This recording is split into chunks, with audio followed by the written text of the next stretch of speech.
নেপালি ভাষার আদি কবি ভানুভক্তের ২১০তম জন্মজয়ন্তী পালন করল জলপাইগুড়ি পৌরসভা এবং ভানুভক্ত উদযাপন কমিটি। আজ রেসকোর্স পাড়ায় অবস্থিত ভানুভক্তের পূর্ণবাগ মূর্তিতে মাল্যদান করে তাকে স্মরণ করা হয়। উপস্থিত হয়েছিলেন পৌরসভার চেয়ারপারসন পাপিয়া পাল, কাউন্সিলর দীনেশ রাউত সহ ভানুভক্ত উদযাপন কমিটির সদস্যরা। ভানুভক্তের পূর্ণবাগ মূর্তিতে মাল্যদান করেন চেয়ারপারসন পাপিয়া পাল, ১০ নম্বর ওয়ার্ডের কাউন্সিলর দীনেশ রাউত।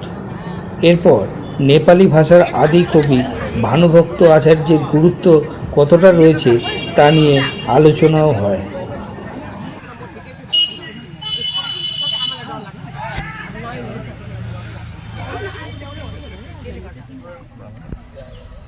আজকে ভানু জয়ন্তী উৎসব এবং আমাদের ১০ নম্বর ওয়ার্ডের যে মর্মর মূর্তিটি রয়েছে কবি ভানুভক্ত আচার্যর, তার পাদদেশে আমরা আজকে সকলে উপস্থিত হয়েছি।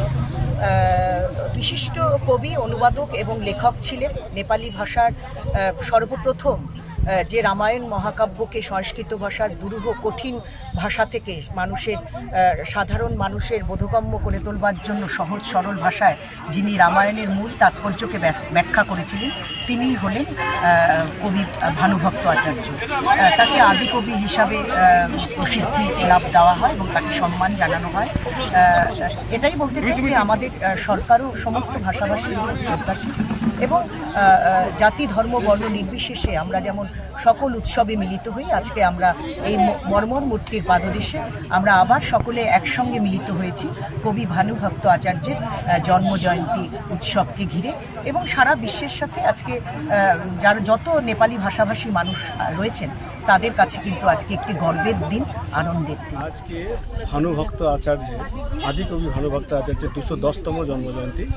আমরা ভাষা, ধর্ম এবং জাতি নির্বিশেষে সমস্ত ভাষা এবং সংস্কৃতি প্রেমী মানুষরা একত্রিত হয়ে ভানুনগরে স্থিত ভানুভক্ত আচার্যের মর্মমূর্তির পাদদেশে একত্রিত হয়ে জন্মজয়ন্তী পালন করি প্রতি বছরের ন্যায় এবছর।